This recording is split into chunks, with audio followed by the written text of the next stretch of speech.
Before watching the video, don't forget to subscribe the channel and enable bell notification to never miss an update from us. Hello everyone, this is Ashima, and in this video we'll be talking about daily current affairs or daily news events.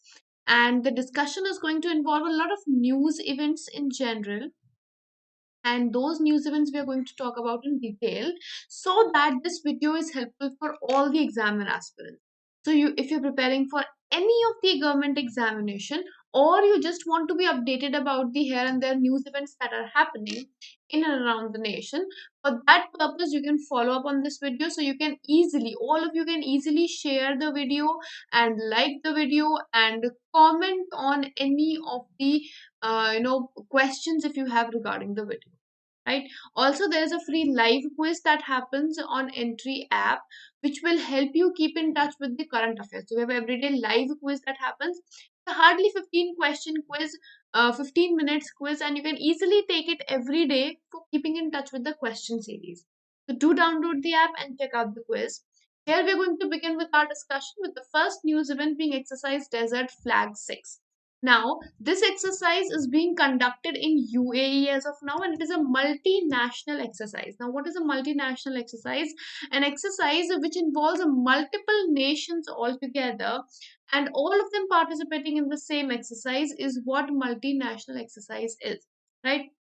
Now, if we talk about desert night exercise, so as of now, this is going to be held in UAE, and Indian Air Force is going to participate in this. So IAF is going to participate in this from the side of India, and this involves various countries. So about 10 countries are going to participate in this exercise. And now, if we talk about, if there's any major nation also participating, yes, France, United States, Saudi Arabia, South Korea, Bahrain, France, all of these countries are also participating nations. So there are multiple important countries, powerful countries participating in.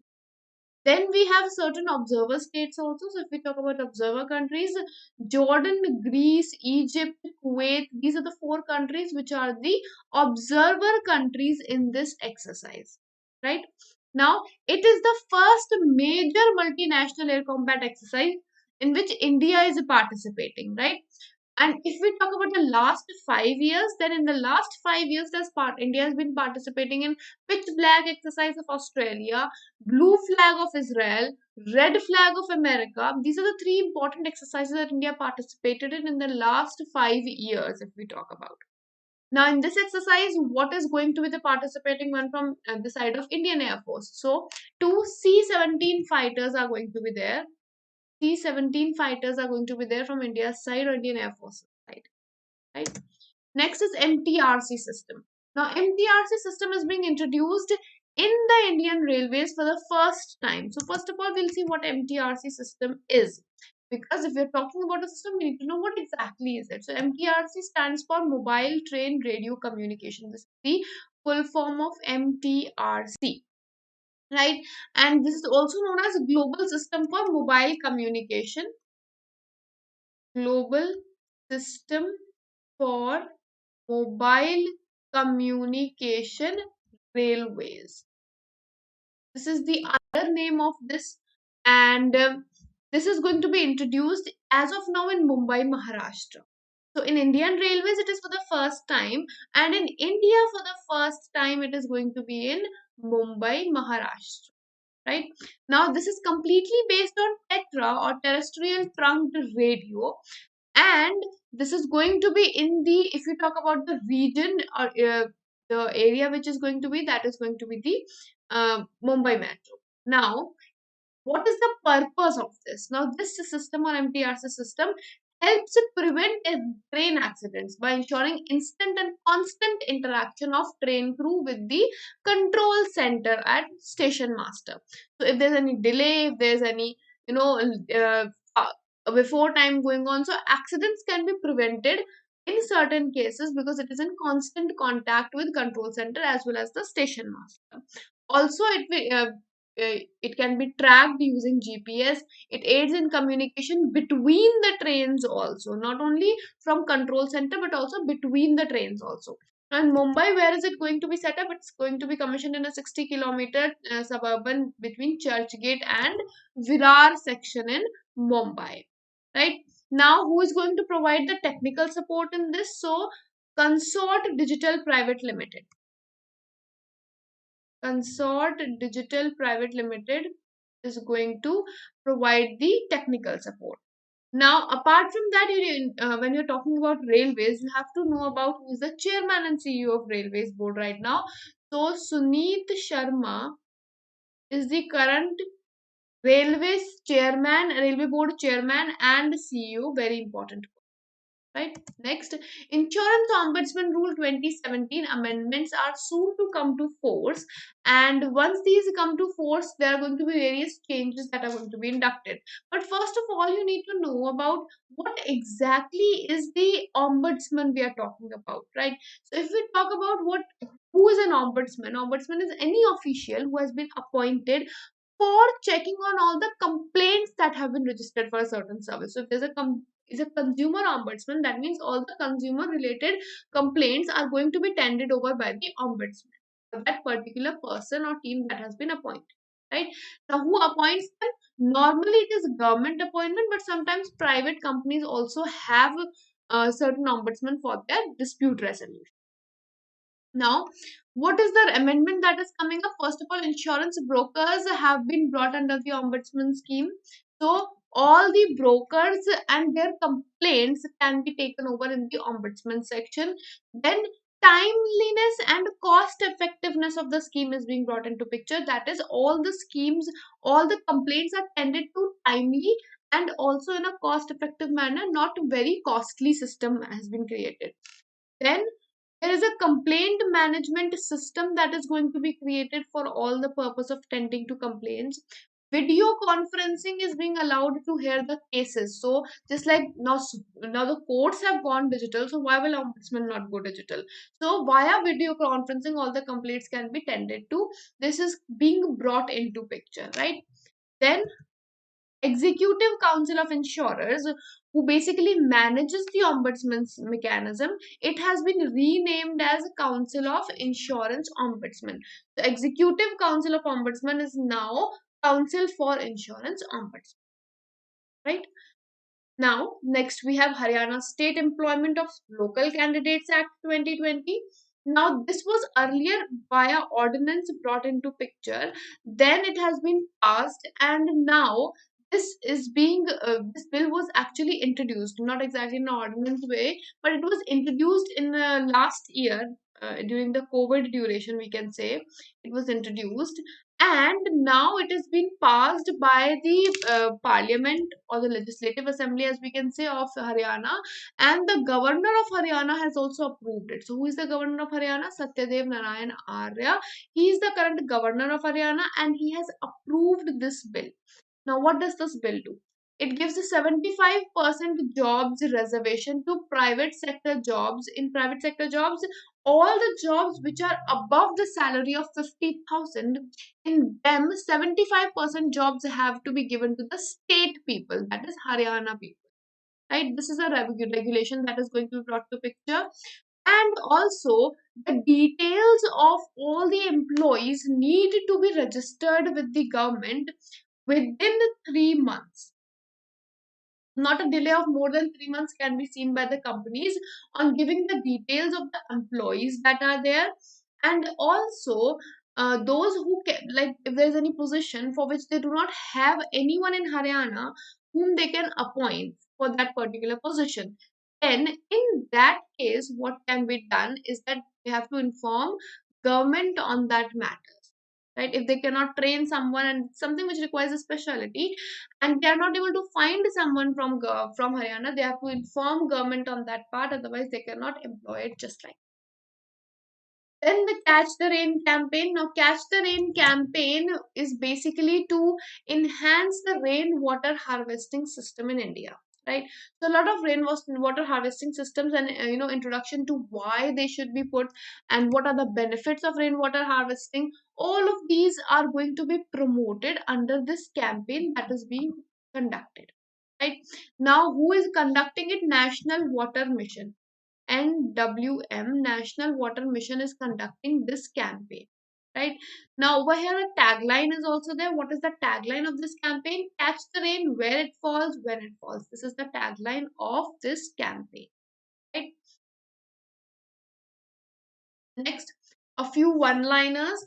IMD, Indian Meteorological Department's climate summary for winter 2021 has recorded 2021 as the second warmest winter. First, the warmest winter is 1907, and this is the second warmest year. Now, over here, you also need to know about IMD, who is the head of IMD as of now, or the chairperson. That is Mrityunjay Mohapatra. Mrityunjay Mohapatra. Also, it is important to know about the IMD Day, which is celebrated, which is on in January, on 15th of January. That is also very important. Then World Wildlife Day is observed on 3rd of March, and this year the theme was Forest and Livelihood, Sustaining People and Planet. Then real-time vessel tracking system has been introduced and launched in India. Now, what is this going to help? It is real-time tracking for all the seafarers or the fishermen. So all those who go into the sea, they can be tracked as to where they are, so that in a certain case, uh, God bless it doesn't happen. But if there is any such emergency which is there, they can be tracked down at least. So what is the name of the system? The name of the system is Sagar Manthan Mercantile Marine Domain Awareness Center. This is the name of the system that has been introduced for all the seafarers and fishermen. Then Governor of Tripura Ramesh Bais has inaugurated Udaipur Science Center. Now this is not Rajasthan's Udaipur, this is Tripura's Udaipur. So Governor of Tripura Ramesh Bais, and he has introduced Udaipur Science Center, which is in Tripura only. This is not in Rajasthan. Then Sri Lanka is going to develop West Container Terminal at Colombo Port, and that is going to be developed with India and Japan, in which India and Japan have been given 85% of stake. Right? So Sri Lanka has given 85% of stake, and Colombo Port is the place where this container terminal is going to set up. Then passenger train service between Bangladesh and India, that is between Dhaka and New Jalpaiguri, has been brought into picture, which is going to start from 26th of March. Right? Axis Bank has launched WhatsApp banking. Now, WhatsApp has already been allowed for carrying out WhatsApp Pay services. We all know WhatsApp Pay services have already been allowed. Now, WhatsApp banking services are also being brought into picture, where Axis Bank is going to do these banking services. So here the customer can chat with Axis Bank on the designated number for obvious reasons. All the queries can be asked on WhatsApp. All the details of loans and where to take and where are the ATM nearby, every service can be availed there. And this service is going to be a 24/7 service. That is, they're going to be available on WhatsApp 24/7. And this whole idea of this WhatsApp banking has been brought under the philosophy of Dil Se Open. So Dil Se Open is the philosophy of Axis Bank, which they are trying to adopt, and in that this WhatsApp banking is also a part of it. And India Norway is going to conduct marine spatial planning, and here you need to know about which is the country with whom India has agreed on it. So that is Norway. And there are, as per the Indian ministry, Lakshadweep and Puducherry are the sites for the project. So it's a 5-year project. For 5 years, this project is going to run, and Lakshadweep and Puducherry have been identified for carrying out those projects. And what are the projects? It involves transportation, energy, aquaculture, tourism, fisheries. All of these come into this categorization of marine spatial planning, right? Then check dishonor cases can't be filed or continued against firms facing insolvency. That means that if any company has filed for insolvency and bankruptcy, then their check dishonor or bouncing of check will not be considered for penalty or any such action, because they have already declared that they don't have money. Right? Then Virat Kohli is the first cricketer to have 100 million followers on Instagram, whereas RBI had become the first on Twitter. The most followed central bank on Twitter is RBI. Right? The National Stock Exchange is planning to set up market infrastructure institution which has international bullion exchange. Now here you need to know what is international bullion exchange, or you can say what exactly is a bullion exchange. That is for all the metals like gold and silver trading. All of that is under IBX. Right, and where is it going to be set up? It is going to be set up in the Gift City. And what is Gift City? Gift City is Gujarat International Financial Technology. Gujarat International Financial Technology is a Gift City, right? That is in Gujarat, and there this is going to be set up. Next, Union Cabinet, which was chaired by Prime Minister Modi, has approved an agreement between India and Fiji for cooperation in agriculture and allied sectors. Himalayan Sero has been witnessed recently in the state of Assam. Earlier, it was seen in the state of Himachal Pradesh in Spiti Valley. That was after 12 long years when this Himalayan Sero was spotted in Himachal Pradesh in Spiti Valley, and now second spotting has happened in Assam also, and it is a mammal. So here you need to know Himalayan Sero is not a bird or a cattle, it is a mammal, right? Now with this we'll be winding up the segment. I hope this session has been helpful to all of you. We'll see you in the next video with more such updates on news events. Until then, goodbye, take care, and have a wonderful day ahead.